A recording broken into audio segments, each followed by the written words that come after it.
What is up, ladies and gentlemen, boys and girls? Welcome to the Be Great podcast, episode 15.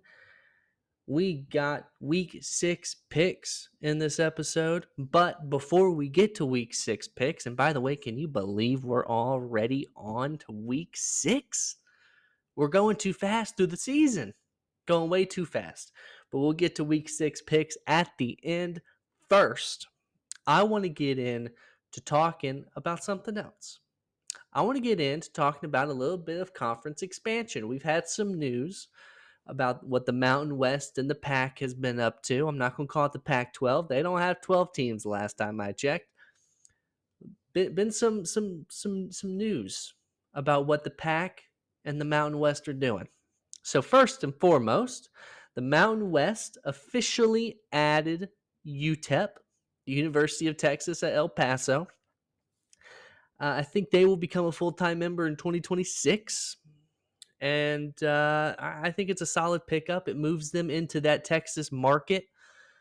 And, I don't think this is the end of what the Mountain West is going to do. We also got news today. The Mountain West is talking to Hawaii to become a full member.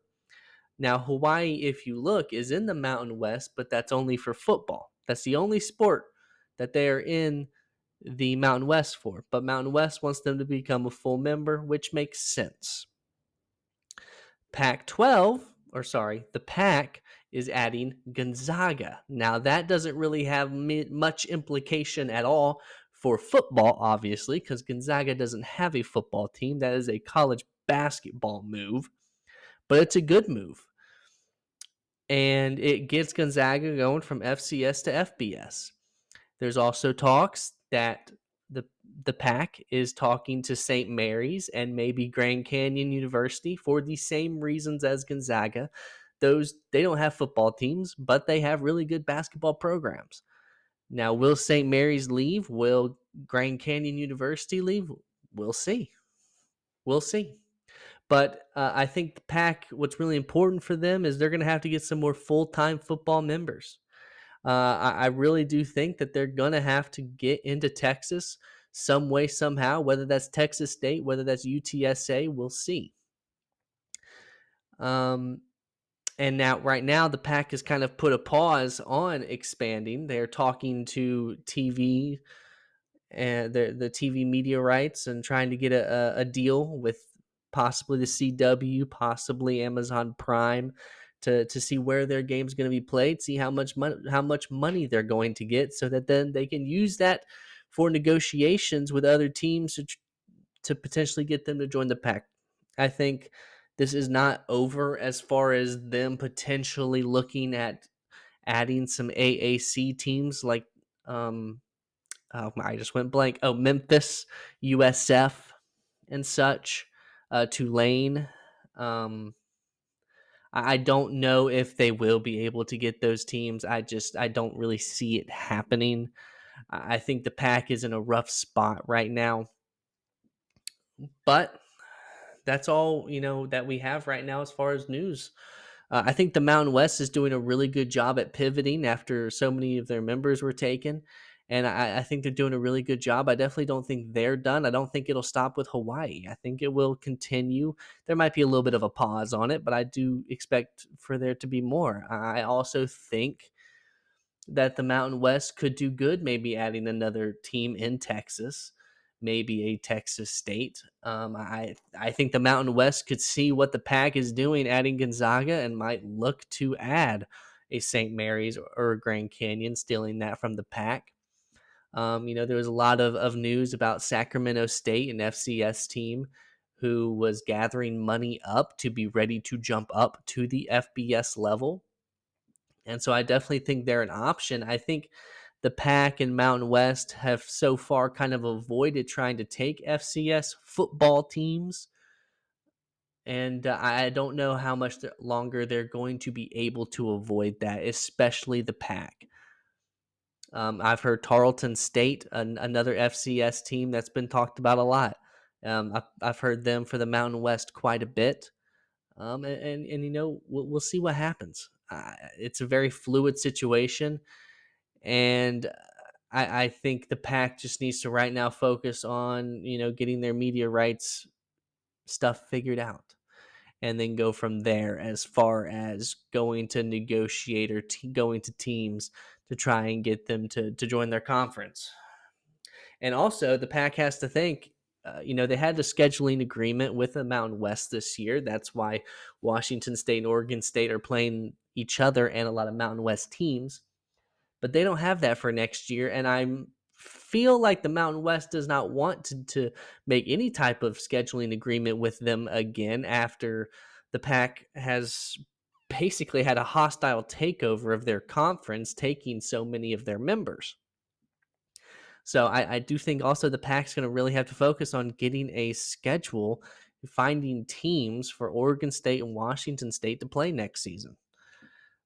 So it's a very interesting situation. But that's, I think, all the info that's come out recently about the Pac and their efforts to try and revitalize the conference. But let's get into week 6 specifically. I think it's a little bit of a downer of a week as far as football is concerned. There's only one top 25 matchup, and that's between Missouri and Texas A&M, which will be one of the picks, obviously.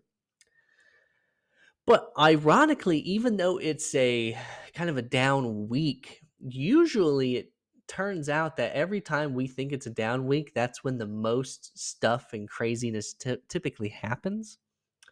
And also, I was looking at so I came up with a list of the 10 games I wanted to pick, and I'm looking at them, and a lot of them are just hard to pick. I feel like a lot of these are coin flips. But let's get into it.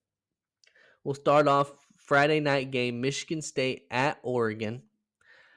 Very bullish on Michigan State, but I predicted they get handled by Ohio State. That's what happened, and they'll get handled against Oregon. Oregon will win, and that's okay. Michigan State, they shouldn't have any delusions of grandeur that they are going to be able to compete right now where they're at against a Ohio State or against a Oregon, and that's okay.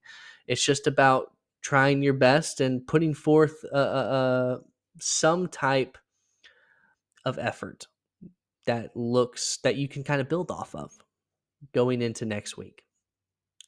I also think it's weird that this is a Friday night game for some reason. But then we get to Saturday, Missouri at Texas A&M. This one to me is not a coin flip. There's, at least to me, clearly a better team.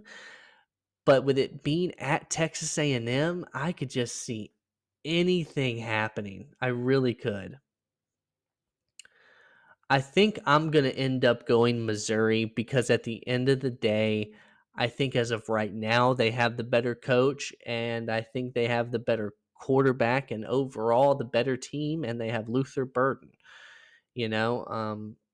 So I think I like Missouri in this matchup, and we'll kind of just, I could just easily see Texas A&M winning because Missouri hasn't looked great. It was a struggle against Boston College. It was a struggle against Vanderbilt. But, it kind of leads me to believe maybe they'll have a bounce back and really kind of make a statement here against Texas A&M. Iowa versus Ohio State, I think, is interesting, but I think Ohio State at the end of the day will handle Iowa. I think it'll be close for a quarter or two, maybe by halftime. Ohio State's only winning by 3 or so. But I think they're going to pull away in the third quarter and win this by multiple touchdowns. That Iowa defense is really good. And the Iowa offense is better, but still not very good. And Ohio State is really good on both sides of the ball. I don't think Iowa's going to score nearly enough points to keep it close, even with Cade McNamara. Auburn at Georgia. Now, obviously, I'm going to pick Georgia. I think this is a bounce back game. I need to see something, though, from Georgia. What I need to see in order to not be worried about them, we can't have a slow start. You're at home against a far inferior team. and a rival, no doubt. And Auburn has not played well in this rivalry when the game has been in Athens. Normally, when this game has been in Athens, Georgia has kind of handled them and blown them out. And that needs to happen again. I need to see a fast start. I'm done with these slow starts, especially against inferior teams. It needs to be a fast start, and it needs to be a win by multiple touchdowns. It needs to be a full 4-quarter game from this football team. I honestly, I better see backups in the fourth quarter. I'm just saying it now. I better see it. And if I don't, we got a problem. And I'll be talking about it on Tuesday. If this team is tied or losing or only up by 3 at halftime, I will be here ranting about it on Tuesday. You can guarantee that. Mark your calendars. Rutgers versus Nebraska. This is one of those for me that's a coin flip. I think these teams are very similar. I think, and the thing for me is it's at Nebraska. Because I like Rutgers. I think they're an up and coming, nice team. And I think I'm going to pick Rutgers, but I just, this is one of those games for me that can just go either way. It really can. But I'm going to pick Rutgers. I believe in them. I'm not necessarily, I don't believe in them to, win the Big Ten or anything like that, but I believe in them to win this game against a freshman quarterback. Clemson versus Florida State. Oh boy. Before the season, this was one of those games that you probably would have marked on your calendars, been like, oh man, this will decide the ACC. Now it's turned into, can Florida State keep this game within 3 scores? And I don't think they can. Now, I could see Florida State putting up a better effort than a lot of people think they will. I could see this being a 1-score game going into the fourth quarter, but I think Clemson's just too talented. I think Florida State has quit, and I think they're terrible. And I think there's a strong possibility Florida State only wins 2 games this season. And so I'm going to go Clemson. Clemson, since the Georgia game, has bounced back in a big way, and they've looked fantastic, and I think that continues. Tennessee at Arkansas. I'm going to pick Tennessee because they're more talented flat out at pretty much every position. But I'm going to tell you this, it would not surprise me if this game is close in the fourth quarter. It's at Arkansas. I think Taylon Green is a really good QB. And I think they have underrated receivers. I love Armstrong. I think the defense is very suspect, though. They played well against Texas A&M, but at the end of the day, the offense just wasn't explosive enough to get it done. And Tennessee's defense is quite a bit better than Texas A&M's defense. So I just don't think at the end of the day they're going to have the horses to get it done. But I think Arkansas is one of those sneaky SEC teams that they're probably not going to win a ton of games, but they're going to make you work for the win. But then again, Tennessee could come out and beat them by 40. I mean, they really could. Michigan at Washington is so interesting, isn't it? Isn't it? Because at first glance, you want to choose Michigan because Michigan has a really good defense. Washington has looked not good. They don't have the players right now in Jeb Fish's first year. But man, that Michigan's offense is just putrid, and they can't throw the ball. They cannot throw the ball. But the problem is, I don't think Washington right now has the defense to expose that and to stop Michigan's run game consistently. So I'm going to go Michigan in a close one, a little natty rematch. Probably one of the worst natty rematches of all time, by the way. UCF, Florida. This one feels like a coin toss as well. It wasn't supposed to be a coin toss, but what I saw from UCF last week, it was disgusting. I mean, I've said for a long time that KJ Jefferson is massively overrated, even when he was at Arkansas, and people would go crazy over him. Oh, he's like the next Cam Newton. Look how big he is. He has the mobility even at that size, and he has a strong arm, good thrower of the football. Yeah, here's the problem: he's not a good thrower of the football, and he's kind of slow. If we're being honest, he looked slow against Colorado, and Colorado put a whooping on UCF. And I just feel like with it being in the swamp, see, I'm talking about it right now, and I still have no idea which team is going to come out of my mouth for the pick. That's the problem. And I've thought about this game. I really have. It could be a UCF bounce back spot. Florida, honestly, their players could quit. They might have just quit on the season. That could be the case. They are running a 2-quarterback system. That was reported this week. They're going to continue running a 2-quarterback system with Mertz and Lagway. I think that could work to their advantage. But is this defense good enough to stop UCF's offense? Because here's the thing. I think if Florida loses this game to UCF in the swamp, I think Billy might get fired. I think you might get the notification on Monday that Billy Napier is fired. And I still have, you know what? I'm going to come back to it. I really want to pick Florida. Let me just tell you this. I want to pick Florida, and my gut is telling me to pick Florida, but my brain is telling me that doesn't make sense. But my brain is telling me you cannot trust Florida. So let's just go to the last one. Miami at Cal. I told you when I was going over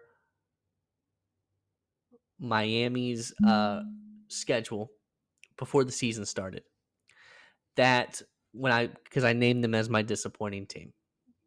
And by the way, they should have lost to Virginia Tech, but you know what? We're not going to get into that. I told you that this was the scary spot for Miami if I'm a Miami fan, because you're having to travel all the way to California to play Cal. And I think I would like Cal even more in this game if Miami would have dominated Virginia Tech, but they didn't. And so I think it might have been a little bit of a wake-up call for Miami. I think it might be a little bit of a bounce back. I'm going to pick Miami because they're the better team. But I'm telling you now,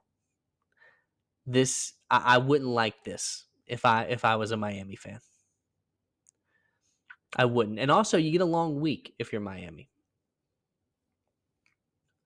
I wouldn't like this. You have to go all the way across the country to play a Cal team who's not bad. Cal is solid. I think it's a scary spot. I do. I think this could be one of those games where when you're looking at this slate, before the week starts, before the game start, you're like, this is a down week. This is one of those games where it's like, oh my God, that makes this slate look better. It's stuff like this where, Cal beat a top 10 Miami team. Oh, Arkansas Tennessee had to escape at Arkansas. You know, what if Florida State beat Clemson, by the way? I mean, there's a lot of possibilities here for some shock and awe. Okay, back to UCF and Florida. You know what? I'm just going to go with my gut here. I'm going to pick Florida because I believe, not in Billy Napier, he sucks, but I believe that Florida will not allow themselves to have UCF waltz up in here, a UCF team who has been claiming for years that they're the best team in Florida, that they will not let them waltz up in here and beat you in your home turf. Because here's the problem. You know, Florida already faced Miami this year, and Miami destroyed them. They face Florida State later this season, last game of the season against Florida State, which might be one of the ugliest games to watch of all time. If Florida loses to UCF, imagine if they also lose to Florida State. They're what? The fourth best team in the state, and they might not even be the fourth best because South Florida is not terrible. You cannot lose to all the Florida teams that you're facing. You can't. You have to beat UCF. You have to. Florida as a program, as a brand, will not accept the fans, the AD, none of them will accept you losing at home to UCF. They will not accept it. They will not accept it.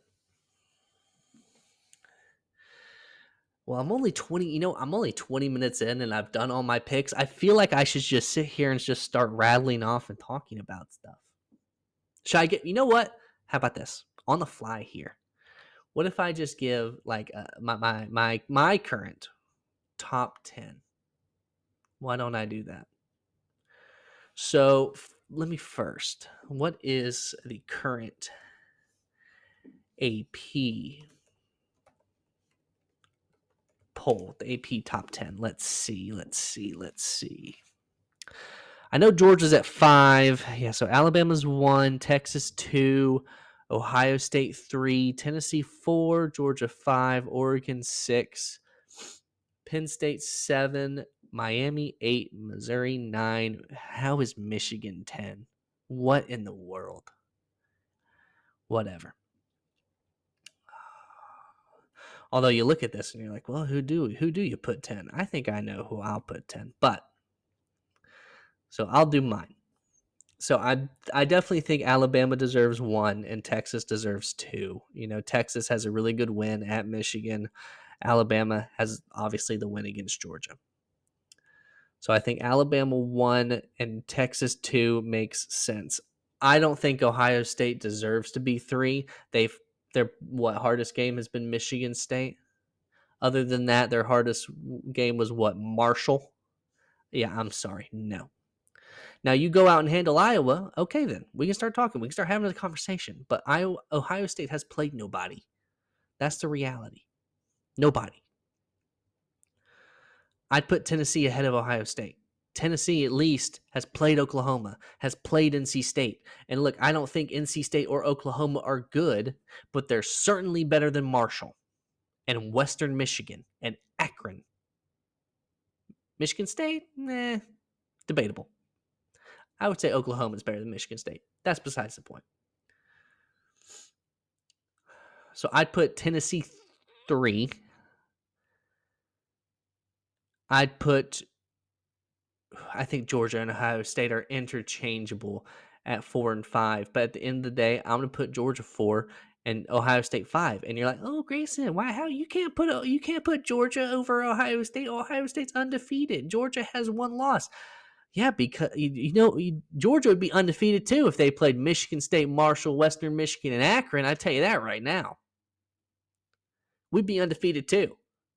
But no, at least Georgia has a win over Clemson and Kentucky, who just beat Ole Miss, by the way. What a game. Like, no, I'm not rewarding Ohio State for playing nobody. You cannot do that. So I'll put Alabama 1, Texas 2, Tennessee 3, Georgia 4, Ohio State 5. Oregon, I'd probably leave them at 6 where the AP poll has them. I think that's fine. Penn State 7, I think that's fine as well. Miami 8 over my dead body. I would put Missouri 8. And you'd be like, oh, Grayson, but they went into double overtime with Vanderbilt, and they almost lost to Boston College. Okay, first of all, Miami. I know people say, oh, you can't use transitive property, bro. You can't use transitive property, bro. Miami almost lost to Virginia Tech. Actually, they technically lost to Virginia Tech until the refs and the ACC bailed them out. Anyways, Virginia Tech lost to Vanderbilt. You know what? I'm not even going to get into the transitive property. Let's not even go there. I'm putting Missouri 8. You can deal with it. Cry about it. I don't care. I'm putting Miami at 9. 10, there is no way on this planet or the next Michigan should be 10. USC shouldn't be 10. They're at 11. Ole Miss is 12. In what world? They're not 10. LSU, I would love to put LSU 10.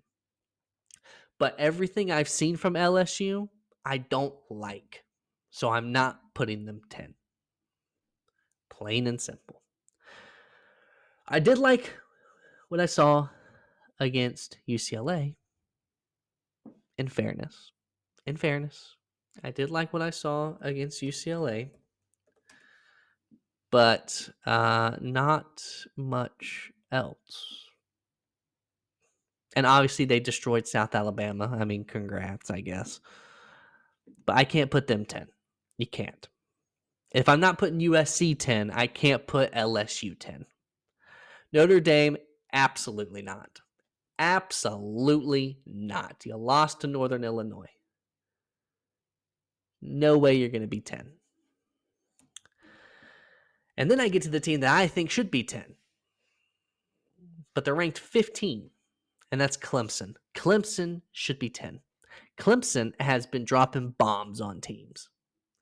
They deserve to be 10. I think they're better than Michigan. They're better than USC. I think they're better than Ole Miss. I think they're better than LSU. I think they're better than Notre Dame. And even at 16, Iowa State, I would say they deserve to be 10 more than Michigan, USC, Ole Miss, LSU, Notre Dame. BYU deserves to be 10 more than Michigan, USC, Ole Miss, LSU, Notre Dame. I'd have 10 Clemson, 11 Iowa State, 12 BYU. Plain and simple. And look at the other teams. Utah, if they had Cam Rising, I'd be okay with them being higher than they are. Oklahoma, eh. They're barely top 25 in my opinion. Kansas State, I think, should be higher than 20. Yes, it was a bad showing against BYU, but look what they did against Oklahoma State. Look at the bounce back.